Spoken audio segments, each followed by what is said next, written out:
Next हमारे पास paragraph है जिसका टाइटल है Gauss law in magnetism. Magnetism के लिए गॉस लॉ है। तो यहाँ ये कहते हैं कि we can write Gauss law for magnetostatics as integral BdA is equals to mu naught into m। m का मतलब यहाँ पे मैग्नेटिक चार्ज होगा, मैग्नेटिक पोल स्ट्रेंथ है, ठीक है। Where integral BdA is a magnetic flux and m is the net magnetic pole strength inside a closed surface. It was found that magnetic flux through closed surface is always zero. ये important बात है, आपको ये याद भी होनी चाहिए कि मैग्नेटिक फ्लक्स जो होता है किसी भी क्लोज सरफेस से वो जीरो के बराबर होता है। मैं आपको एक्सप्लेन भी करूंगा क्यों। Thus we can reach at a conclusion that magnetic monopoles do not exist. A bar magnet always attains north-south pole, no matter how many times it cut into pieces. तो यहाँ पे लास्ट वाली line में बताया गया है, आप कितने भी टुकड़े कर दीजिए, कितने भी छोटे छोटे टुकड़े कर दीजिए मैग्नेट के, बार मैग्नेट के, उसके अंदर कभी भी मोनोपोल जो है जनरेट नहीं हो सकता। कभी ऐसा नहीं होगा कि नॉर्थ साउथ पोल को बीच में से काट दिया तो ये नॉर्थ नॉर्थ रह गया, साउथ साउथ रह गया। उसमें भी नॉर्थ और साउथ क्रिएट हो जाते हैं, उसके जो भी दोनों एंड्स हैं उस पर। तो पहला सवाल इस पे बेस्ड है कि net magnetic flux due to a bar magnet over a close surface zero. अभी बताया है भैया, जीरो है इसका आंसर। ऐसा क्यों होता है देखिए, मान लीजिए हमारे पास एक बार मैग्नेट है, बार मैग्नेट है जो ये नॉर्थ है, उसका एक साउथ पोल है। अब मैं मान लीजिए कोई एक ऐसा गॉसियन सरफेस बना देता हूं लाइक दिस। एक मैंने गॉसियन सरफेस बना दिया, गॉसियन सरफेस।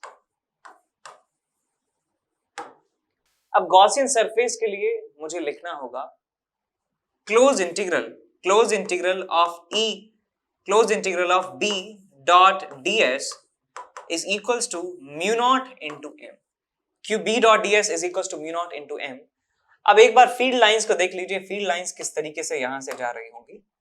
यहां से फील्ड लाइंस जो हैं वो बाहर निकल रही होंगी और साउथ की तरफ से एंटर हो रही होंगी, और ये फील्ड लाइंस ऐसे जाके ऐसे जा रही होंगी, और ये फील्ड लाइंस जा रही होंगी कुछ ऐसे, ऐसे ऐसे ऐसे, और ये हो गया ये, और ये हो गया ये, कुछ इस तरीके से यहाँ पे चल रहा होगा कि नॉर्थ से फील्ड लाइंस निकल के साउथ में एंटर हो रही होंगी। अब आप इस गॉसियन सरफेस को ध्यान से देखिए कि जितनी फील्ड लाइंस बाहर से अंदर आ रही हैं, जितनी फील्ड लाइंस बाहर से अंदर आ रही हैं, उतनी ही फील्ड लाइंस यहां से बाहर भी जा रही हैं। तो नेट मैग्नेटिक फ्लक्स जो है वो किसके बराबर है? जीरो के बराबर है। इसका मतलब स्मॉल m जो है वो जीरो के बराबर है। इसका मतलब नेट मैग्नेटिक मूवमेंट इस गॉसियन सरफेस के अंदर जीरो के बराबर है। इसका मतलब हम क्या कभी भी नहीं कह सकते कि कितने भी छोटे यदि पार्ट की बात करूं तो उसमें भी दोनों पोल्स एक साथ एग्जिस्ट कर रहे हैं। Monopole does not exist. ये तभी पॉसिबल हो सकता है कि जब एक नॉर्थ पोल हो या एक प्लस मैग्नेटिक चार्ज हो और एक माइनस मैग्नेटिक चार्ज हो, दोनों एक साथ प्रेजेंट हो इस गॉसियन सरफेस के अंदर, तभी ऐसा हम कह सकते हैं। तो यहां से प्रूव हो जाता है कि ये मोनोपोल एग्जिस्ट नहीं करते। Due to this law magnet के लिए जो गॉस लॉ है उससे बात प्रूव हो जाती है। तो आंसर हमारा जीरो यहाँ पे आ जाता है। Hello my dear students, I am Neeraj Kumar Chaudhary और फिजिक्स टीचर। बच्चों एक बहुत इंपॉर्टेंट इंफॉर्मेशन देनी है। अनअकैडमी पे T20 टेस्ट सीरीज स्टार्ट हो रही है 7th ऑफ अक्टूबर से, जो कि 7th ऑफ अक्टूबर से लेके 29th ऑफ अक्टूबर तक चलेगी। डेली टेस्ट होगा 6:30 से लेके 7 PM तक, ठीक है ना। और ये टेस्ट जो लोग अपना IIT JEE का एग्जाम 2022 में देना चाहते हैं, यानी कि ड्रॉपर्स और 12th के बच्चे 2023 में देंगे, 11th के बच्चे, और जो 2024 में देंगे यानी कि 10th के स्टूडेंट, उनके लिए प्लान की गई है, ठीक है बच्चों। डेली टेस्ट होगा, डेली रिजल्ट आएगा उसी टाइम, और डेली अवार्ड्स हैं इसमें। अगर रैंक 1 आती है आपकी तो आपको 5,000 रुपए का अमेजॉन का वाउचर, 2 to 6 को 3,000, 7 to 20 को 2,000, ठीक है ना। और बच्चों आप अगर विनर हो तो आपको 20% का स्कॉलरशिप भी मिलेगा अगर आपकी रैंक 1 से लेके 50 तक आती है, अगर आप कोई भी सब्सक्रिप्शन लेते हो तो, ठीक है ना। तो बच्चों बहुत ही अच्छा मौका है, जल्दी से जल्दी इसमें एनरोल कर लीजिए। और एनकेसी सर लाइव कोड डालना ना भूलें, ठीक है बच्चों। चलिए, बेस्ट ऑफ लक। दूसरे सवाल की बात करें, presence of magnetic monopoles ruled out by, अभी मैंने बताया आपको गॉस लॉ फॉर मैग्नेटिज्म के लिए मैग्नेटिज्म ये बात को रूल आउट कर देता है कि मोनोपोल्स एग्जिस्ट नहीं कर सकते। तीसरे क्वेश्चन की बात करें, a bar magnet is broken into 4 pieces, 4 pieces में इसको तोड़ दिया जाता है। The number of monopoles and dipoles found here, तो नंबर ऑफ मोनोपोल्स पूछे हैं तो ये तो आएगा आंसर 0, तो इसका मतलब ये वाला ऑप्शन गलत है, ये वाला ऑप्शन गलत है, ए और बी में से ही आंसर हो सकता है। 4 टुकड़ा में तोड़ा गया है। देखिए भैया, ये है हमारे पास एक मैग्नेट, 2 पार्ट में इसको तोड़ेंगे, 4 में तोड़ दीजिए इसको, 1 2 3 और 4, तो इन सब में नॉर्थ साउथ जो है वो अपने आप प्रोड्यूस हो जाएंगे, नॉर्थ साउथ नॉर्थ साउथ। तो यदि नंबर ऑफ मोनोपोल्स यदि पूछा गया है, नंबर ऑफ डायपोल्स पूछा गया है, तो मैं कह सकता हूं 1 2 3 4 5 6 7 8 जो है हमें डायपोल। अच्छा एक सेकंड रुकिए, यहाँ पे हमसे पूछा है नंबर ऑफ मोनोपोल्स, तो हमने बता दिया 0 के बराबर है, लेकिन नंबर ऑफ डायपोल्स पूछा गया है तो ये एक डायपोल माना जाएगा। डाय का मतलब 2, डायपोल यानी कि 2 के पेयर पूछा रहे आपसे, तो ये 1 2 3 4 जो है डायपोल हमें मिलने वाले हैं। इसका मतलब बी ऑप्शन हमारा सही आंसर होने वाला है। इसके बाद अगले सवाल की तरफ चलते हैं। The number of magnetic field lines passing through a surface area is normally called, इसे कहा जाता है number of magnetic field lines passing through a surface area normally is called magnetic flux. Magnetic flux इसे कहा जाता है, ऐसे electric flux की डेफिनेशन होती है। आगे चलते हैं अगले सवाल की तरफ। The dimensional representation of magnetic flux density, यहां देखिए बहुत सारा कंफ्यूजन होता है। Magnetic flux density, magnetic field strength, magnetic field intensity, ये सब एक ही क्वांटिटी को रिप्रेजेंट कर रहे हैं, that is magnetic field B, यानी कि बी को रिप्रेजेंट कर रहे हैं। तो इसको हम कभी मैग्नेटिक फील्ड बोल देते हैं, कभी मैग्नेटिक फील्ड इंटेंसिटी बोल देते हैं, कभी मैग्नेटिक फील्ड डेंसिटी बोल देते हैं, मैग्नेटिक फील्ड डेंसिटी नहीं, मैग्नेटिक फ्लक्स इंटेंसिटी बोल देते हैं। तो ये बात सेम ही है। बी का हमें डायमेंशनल फॉर्मूला बताना है, कौन सा होगा, तो आप एक फॉर्मूला ऐसा चूज कर लीजिए जो मैग्नेटिक फील्ड और नॉर्मल क्वांटिटीज को कंटेन करता है। तो हमें इन सब का डायमेंशन पता है, बी का नहीं पता, तो बी को लिख सकता हूं मैं F/QB, और यहां से आप निकाल सकते हैं dimensional formula of B is equal to MLT-2 divided by A into T, और यह आ जाएगा LT-1, T-1 से T चला गया, L से L चला गया, MT-2 A-1, ये हमें मैग्नेटिक फील्ड का स्ट्रेंथ पता चल जाता है। ठीक है, तो ये हमारा आंसर आ गया MT-2 A-1, MT-2 A-1, C option हमारा आंसर हो जाएगा। अब चलते हैं अगले पैराग्राफ की तरफ। नेक्स्ट पैराग्राफ हम डिस्कस करने जा रहे हैं आपके साथ, इसका टाइटल है फेराडेज लॉ। पढ़ते हैं इसको धीरे धीरे। According to the Faraday's first law, whenever the amount of magnetic flux linked with a circuit, यहां देखिए इस शब्द को देखिए, whenever the amount of magnetic flux linked with a circuit changes and EMF is induced in it। तो ये कह रहे हैं यदि मान लीजिए कोई सोर्स है आपके पास जो मैग्नेटिक फील्ड जनरेट कर रहा है और वो मैग्नेटिक फील्ड किसी सर्किट से पास होता है, तो सर्किट से पास होने वाली जो फील्ड लाइंस हैं उसको कहा जाएगा कि magnetic flux linked to that circuit. अब यदि वो चेंज होता है, यदि वो चेंज हो जाता है, मैग्नेटिक फ्लक्स चेंज होता है, यानी मैग्नेटिक फील्ड लाइंस जो पास हो रही हैं वहां से सर्किट से वो चेंज होती हैं, तो ईएमएफ सर्किट में इंड्यूस हो जाता है। Induced current is determined by the rate at which the magnetic flux changes. यहां एक और इंपॉर्टेंट बात लिखी है कि जो करंट उसके अंदर इंड्यूस होता है, यदि वो एक क्लोज सर्किट है तो उसके अंदर जो इंड्यूस करंट होता है वो डिटरमिन होता है कि किस रेट से मैग्नेटिक फ्लक्स को चेंज किया जा रहा है, कितनी रेट से मैग्नेटिक फील्ड लाइंस को उसके अंदर जाने से रोका जा रहा है, मैग्नेटिक फील्ड लाइंस की जो संख्या है उसको बढ़ाया जा रहा है। Mathematically, the magnitude of induced EMF in a circuit is equal to the rate of change of magnetic flux through the circuit. Induced EMF is proportional to rate of change of magnetic flux. ये बात सही भी है, Faraday's law में कहा जाता है कि माइनस ऑफ d∅dt। उन्होंने तो सिर्फ मैग्नीट्यूड बताया, लेंज लॉ से हम डायरेक्शन भी बता देते हैं। तो ओवरऑल जो सर्वगुण संपन्न फॉर्मूला है वो है EMF induced is equal to minus of d∅dt। Minus ये बताता है कि जिस डायरेक्शन में चेंज हुआ है उसके ऑपोजिट, उसका अपोज करते हुए जो है EMF इंड्यूस होता है, करंट इंड्यूस होता है। तो ये हमारे पास फॉर्मूला है, इस पे बेस्ड जो है देखते हैं क्या क्या सवाल इस पे बेस्ड होते हैं, क्या क्या सवाल थोड़ा सा आउटर जाते हैं। पहला सवाल है हमारे पास, on the basis of Faraday's law current in the coil is larger. तो यहाँ पे EMF और करंट जो है कह सकते हैं प्रोपोर्शनल है, बिकॉज यदि एक नॉर्मल रेजिस्टर है, नॉर्मल कंडक्टर है, तो E/R होता है current, EMF divided by resistance. This is equals to current flowing in that circuit. तो EMF के बारे में पता है कि EMF डिपेंड करता है कि किस रेट से फ्लक्स को चेंज किया जा रहा है। तो देखिए मैग्नेट को पुश कर रहे हैं टुवर्ड्स द कॉइल फास्टर, हम तेजी से मैग्नेट को पास ले जा रहे हैं, तो मैग्नेटिक फील्ड का जो इंटेंसिटी हम बढ़ा रहे हैं, मैग्नेटिक फ्लक्स को बढ़ा रहे हैं, तो तेजी से बढ़ा रहे हैं, इसका मतलब rate of change of flux ज्यादा है, इसका मतलब EMF भी ज्यादा होगा, मतलब करंट भी ज्यादा होने वाला है। तो ए ऑप्शन ठीक लग रहा है। B option when the magnet is pulled away from the coil faster, it does not matter हम मैग्नेटिक फ्लक्स को बढ़ा दें या कम कर दें, बस हम चेंज करना चाहिए, ये इंपॉर्टेंट है, चेंज होना चाहिए, बढ़े या घटे does not matter, EMF induce होगा दोनों ही केसेस में।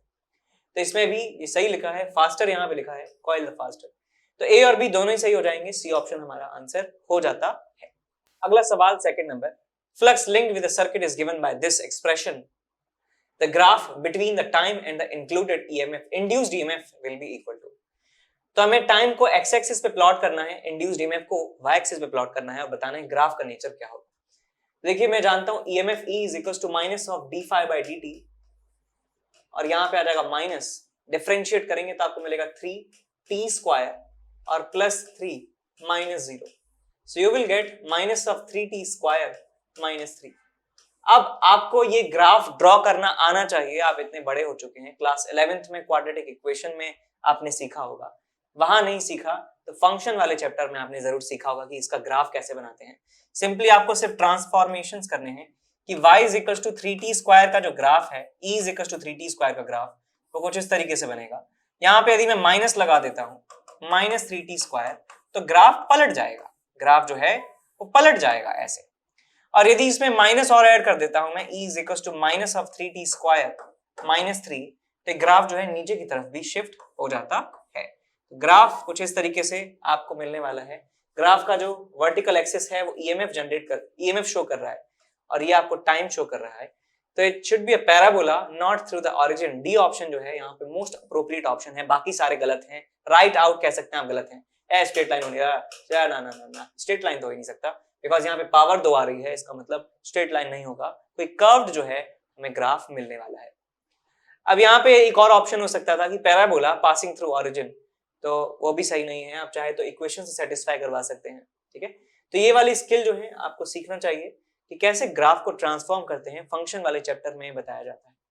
अगले सवाल की तरफ चलें, question number 3, wire loop is rotated in a magnetic field, wire loop को रोटेट कराते हैं मैग्नेटिक फील्ड में, the frequency of change of direction of induced EMF is equal to.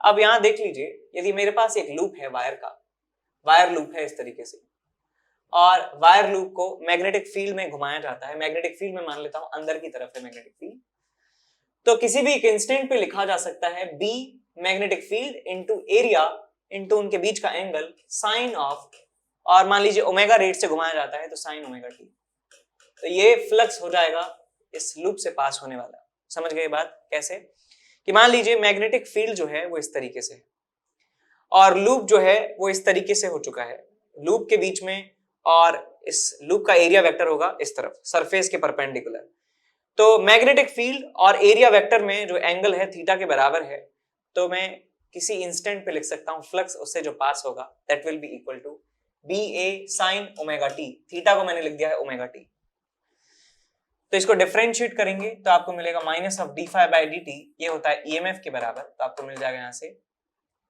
Minus BA omega cos omega T, और यदि आप इसका graph देखें cos जैसा ग्राफ इसका होने वाला है, cos जैसा ग्राफ इसका होने वाला है, लाइक दिस, इस तरीके से ग्राफ आपको मिलेगा। तो एक साइकिल में मैं कह सकता हूं बेटा इसका पोलैरिटी EMF का, EMF पहले नेगेटिव था, कह सकते हैं EMF नेगेटिव था, और अब जो है EMF यहाँ पे पॉजिटिव हो चुका है, तो पोलैरिटी जो है EMF की यहाँ पे 2 बार चेंज हो रही है एक साइकिल में, एक टाइम पीरियड में polarity of EMF is changing 2 times. तो यहाँ पे हमसे पूछा गया है वही फ्रीक्वेंसी बताइए कि डायरेक्शन में चेंज की, इंड्यूस्ड EMF के डायरेक्शन में चेंज की फ्रीक्वेंसी बताइए, तो यहाँ पे हम लिखेंगे एक रिवॉल्यूशन में 2 बार जो है चेंज हो जा रहा है डायरेक्शन ऑफ EMF, तो हमारा आंसर भी यही होने वाला है। अगले सवाल की तरफ चलते हैं, instantaneous magnetic flux, instantaneous magnetic flux linked with a coil is given by this equation, the EMF induced in the coil at the time t बराबर 2 सेकेंड। तो भाई EMF निकालना है तो आप लिख सकते हैं minus of d phi by d t differentiate कर दीजिए इसको, तो आ जाएगा आपके पास 15t² माइनस ऑफ 100 प्लस 0। अभी हमें ईएमएफ मिल चुका है, तो यहाँ पे टाइम की वैल्यू रख दीजिए 2 के बराबर, तो आपको मिल जाएगा यहाँ पे माइनस ऑफ 2 दूनी 4 60 और माइनस 100, तो ये आपको मिल गया बेटा 40 के बराबर आपको आंसर मिल जाता है। 40 volt will be our answer. B option सही आप टिक कर देंगे। अगले सवाल की तरफ चलते हैं। A copper disc of radius 0.1 metre, copper का डिस्क है, रेडियस है इतना, is rotated about its center with 20 revolution per second। 20 revolution per second को मैं लिख सकता हूं 20, एक रिवॉल्यूशन में 2 पाई रेडियन, इसका मतलब 40 पाई रेडियन पर सेकेंड, ये होने वाला है एंगुलर स्पीड। मैग्नेटिक फील्ड जो है वो 0.1 टेस्ला है और रेडियस जो है वो कितना है 0.1 मीटर के बराबर है। With its plane perpendicular to the field, the EMF induced across the radius of the disc आपको बताना है कितना होगा। देखिए भाई, ये हमारे पास डिस्क है और मैग्नेटिक फील्ड अंदर यहां पे है, इस तरीके से है, परपेंडिकुलर है इस प्लेन के, जिस प्लेन में इसका रोटेशन है, जिस प्लेन में इसका रोटेशन है उसके परपेंडिकुलर जो है मैग्नेटिक फील्ड यहां पे है। मैग्नेटिक फील्ड का वैल्यू भी हमें पता है 0.1 टेस्ला के बराबर है। इसको रोटेट किया जाता है with angular speed 40 pi radian पर सेकंड के हिसाब से। तो हमें इसके रेडियस के अलोंग बताना है ईएमएफ कितना होगा। तो मैं एक बात कह सकता हूं कि this disc can be assumed to be made up of these small small rods. ये स्मॉल स्मॉल आर्क शेप की जो रॉड्स हैं, मैं इनसे बना हुआ मान सकता हूं इस डिस्क को। बताओ, मान सकता हूं? सबने कहा हाँ सर बिल्कुल मान सकते हो। ऐसी ढेर सारी रॉड जो है मैं इसे बिछा देता हूं तो मुझे कंप्लीट डिस्क मिल जाएगी। मैं एक रॉड की बात करूं, एक रॉड की यदि बात करूं तो एक रॉड जो है उस रॉड का लेंथ है आर के बराबर और उसको ओमेगा एंगुलर स्पीड से घुमाया जा रहा है इस एक्सिस, इस पॉइंट के अबाउट। तो इसमें ईएमएफ जो इंड्यूस होता है, ये फॉर्मूला हमने पढ़ रखा है, एनसीईआरटी में डेरिवेशन है, B omega r square by 2। यहाँ पे डायरेक्शन यदि देखें, पोलैरिटी की वेलोसिटी है इधर, मैग्नेटिक फील्ड है इधर, सो वी क्रॉस बी जो है इस तरफ आ रहा है। इसका मतलब ये वाला एंड ज्यादा पोटेंशियल पे होगा, ये वाला एंड कम पोटेंशियल पे होगा। यहाँ को मैं सी कह देता हूँ, यहाँ पे मैं सरकमफेरेंस जो है इसको मैं पी कह देता हूँ। तो सी वाला पॉइंट ज्यादा पोटेंशियल पे होगा पी पॉइंट से, सी पॉइंट का पोटेंशियल ज्यादा, पी पॉइंट का पोटेंशियल कम। तो इस बैटरी को रिप्लेस किया जा सकता है, इस रॉड को रिप्लेस किया जा सकता है एक बैटरी से, एक बैटरी से इसको रिप्लेस कर सकते हैं। So this would look like a battery is moving. ऐसा लग रहा है बैटरी मूव कर रही है। ऐसे ही जितनी भी रॉड है उनके साथ भी सेम सिचुएशन है, वो घूम रही है एंटी क्लॉकवाइज डायरेक्शन में, लेंथ उनका आर है, तो इनको भी एक बैटरी की तरह माना जा सकता है। ऐसे इसको भी एक बैटरी की तरह माना जा सकता है, इसको भी एक बैटरी की तरह माना जा सकता है, सिमिलरली इसको भी एक बैटरी की तरह माना जा सकता है। This is also like a battery, this is also like a battery, this is also like a battery. अब ये सारी बैटरी जो हैं ये पैरेलल कनेक्शन में लगी हुई हैं, देख सकते हैं कि सारी बैटरी जो है पैरेलल कनेक्शन में लगी हुई हैं। तो पैरेलल कनेक्शन में लगी है सारी बैटरी। ये देखिए यहाँ पे ये बैटरी है, यहाँ पे E, ये बैटरी है E, ये बैटरी का ईएमएफ E, बैटरी का ईएमएफ E। तो हम जानते हैं कि पैरेलल में यदि बैटरी लगी है सेम ईएमएफ की तो उनका इक्विवेलेंट जो है वो E के बराबर ही रहता है। आप कितनी भी बैटरीज, आप चाहे 50,000 बैटरीज को लगा दीजिए पैरेलल में, उनका जो टोटल ईएमएफ है, इक्विवेलेंट ईएमएफ है, वो एक बैटरी के बराबर ही रहने वाला है। तो इसका आंसर हमारा कितना हो जाएगा, B omega r square by 2 के बराबर। कैलकुलेट कर लीजिए इस वैल्यू को। B is 1/10, omega is 40 pi, r square is 1/100 और आ जाएगा नीचे 2। तो 1 से 1 चला गया, 2 से चला गया 2, तो आपको मिल जाता है 2 pi into 10 to the power -2, so it's 20 pi into 10 to the power -3। ये आपको मिल जाता है EMF induced. 20 pi into 10 to the power -3 volt, तो इसको 20 पाई मिली वोल्ट भी लिखा जा सकता है। तो सी ऑप्शन हमारा सही आंसर हो जाता